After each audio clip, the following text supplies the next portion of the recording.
So, you know, it's the alcohol, that's what you think about. You know, the same as drugs or any addiction you have, you know what I mean? It's all you think about is you're not thinking about food or anything, you're thinking about how do I make money or how do I get money to get alcohol or drugs or whatever. I destroy homes, tear families apart, take your children, and that's just the start. I'm more costly than diamonds, more costly than gold. The sorrow I bring is a sight to behold. And if you need me, I'm easily found. I live all around you, in schools and in town. I live with the rich, I live with the poor. I live down the street and maybe next door. My power is awesome. Try me, you'll see. But if you do, you'll never break free. It was when I was street homeless. Met up with an old mate that I ain't seen for years, and he was smoking legal highs, suggested it to me. It kind of said to me that it was like weed, but 100 times stronger and a little bit like heroin because it makes you like sort of drowsy and gougy. I was a class clown, so I think it's them ones that are striving for attention and them ones that want everyone to look at them and see them. And then when people stop looking, they have to find something else to make them look. I just think it is, a lot of people think it is cool, but like I say, it's not anymore. Drugs aren't cool anymore. There's also a stereotype that it's children who use drugs are from poor backgrounds, they're from unloved families, they're from broken families, they're not given attention. I personally don't believe that. A lot of people sit here on the river and just chill out, but then they just end up throwing the bottles everywhere. That's why people whinge. That's the whole point, you know what I mean? It's like if you're tidy up. Yeah, But a lot of people leave it I've been alone. homeless and I've lived in tents and stuff, and I've like camped out like places like that. As long as I clean up after myself, nobody knows I've been there. Go to your bed when it's dark, get up early so nobody sees you, and then if nobody knows you're there, nobody complains. The project was actually the idea of several of our residents. Just speaking to them one day, and they decided that the education about substance misuse in schools wasn't really up to standard, and that teachers reading from a textbook weren't getting the right message across to young people about the dangers. It's about giving something back. So they've had a lot of help from us at Bishopbridge and through St Martin's, so they see it as a little bit of giving something back to Bishopbridge House and St Martin's. And a lot of them have all said if they can stop one young person dying from substance misuse by using their story as an example, they will then think that their life has been worthwhile, their journey has been worthwhile. Hi, I'm Steve, and I'm here to talk about alcohol. And I'm not here to tell you not to drink alcohol ever, you know, and because a lot of people drink sensibly, and a lot of people don't. I didn't, you know, I was alcohol dependent. You know, which is, you know, wake up in the morning, you need a drink, you know, and it just runs your life. You know, everything you do is for alcohol, you know. But when I was a kid, you know, I think that's where it probably started from, you know.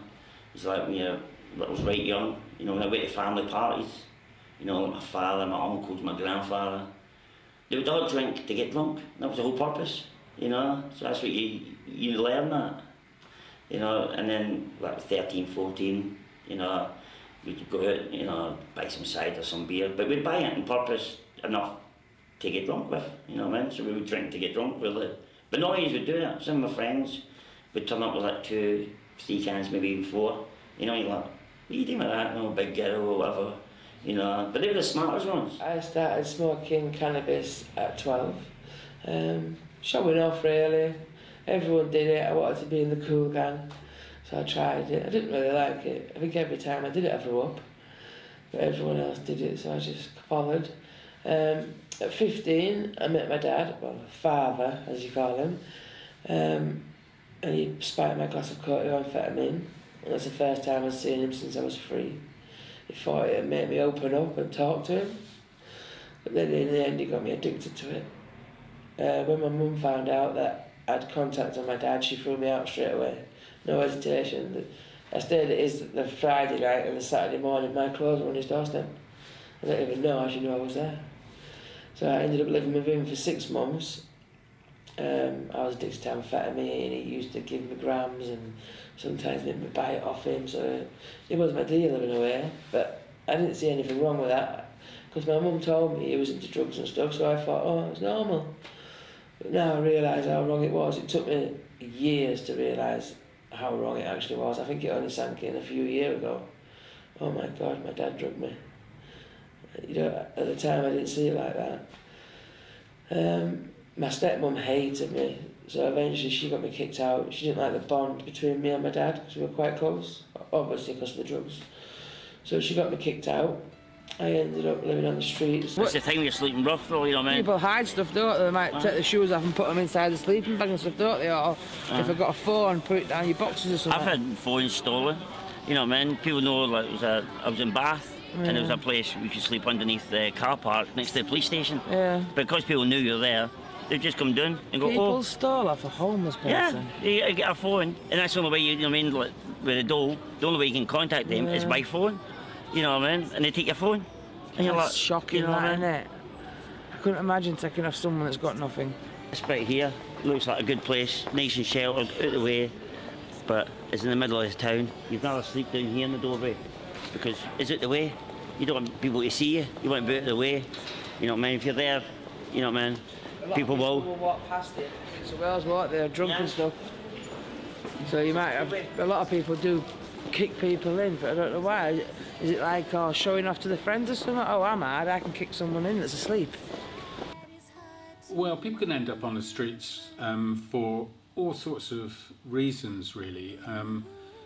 A relationship breakdown combined with the loss of a job is a typical scenario. As the Americans say, you know, you're two paychecks away from the street. And people's finances are wound pretty tightly these days in this period of austerity that we're going through. So it's not difficult to find yourself with nowhere else to live. Some of them have seen it as very therapeutic. A lot of them have actually never sat down and looked at their life from beginning to now, or their story through addiction from when it started to where they've ended up here today. So some of them have found it very therapeutic, some of them have found it upsetting. I do believe it is a snowball effect that, you know, right from the beginning, you know, you start off on small drugs, or so you think, and you work your way up to the harder drugs. I also do believe that, especially my daughter's point of view, she'll often say to me, when she's doing really well, she's on a programme and she's doing really well, she'll then become overwhelmed with the fear that she's going to fail and she's going to let everyone down, and almost instantly she'll relapse again. Never dies. Ooh.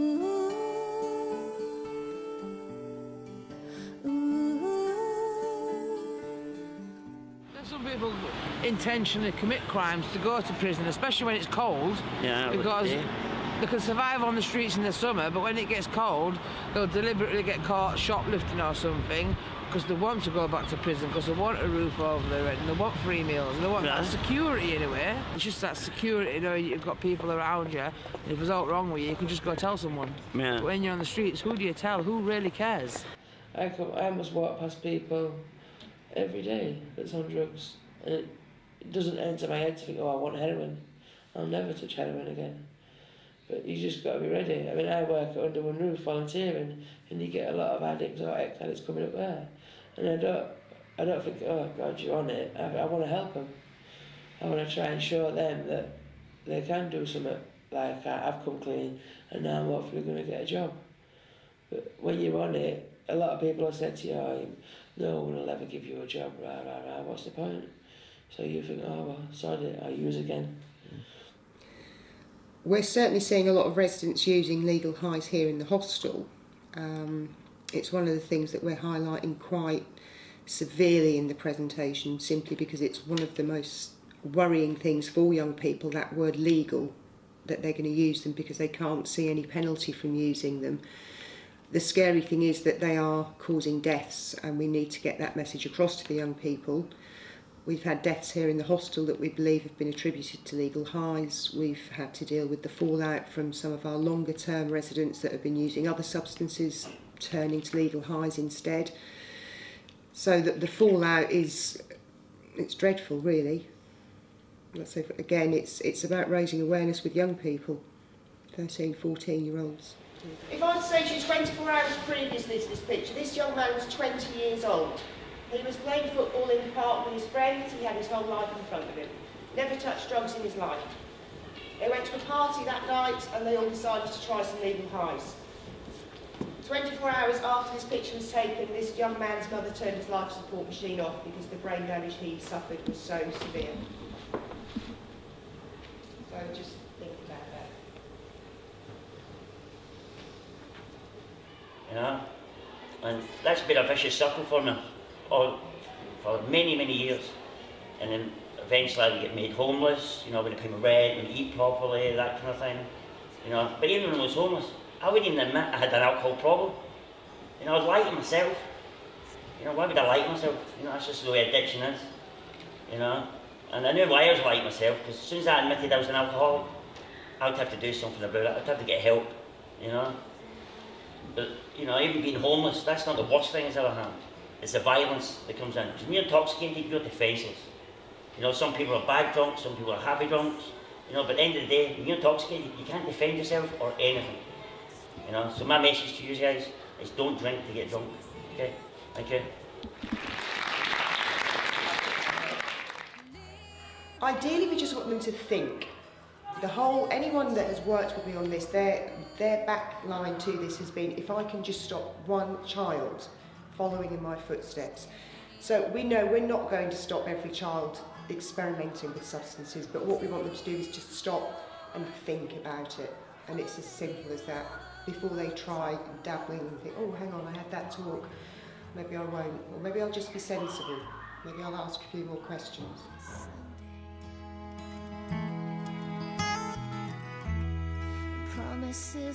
All you can do is be there to support them in whatever way they need. Sometimes that's full-on support, but then other times it can be to step back and to let them find their own path and to find people who are not so close to support them.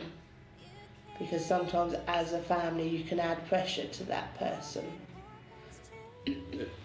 Just because it's got legal in front of it, don't mean to say it's harmless. You get the drugs, like illegal drugs, they're harmful. These are so much more harmful. I mean, I was waking up sometimes coughing up mucus that had very dark spots in it, and when I was coughing, I felt like lumps in my lungs were coming off.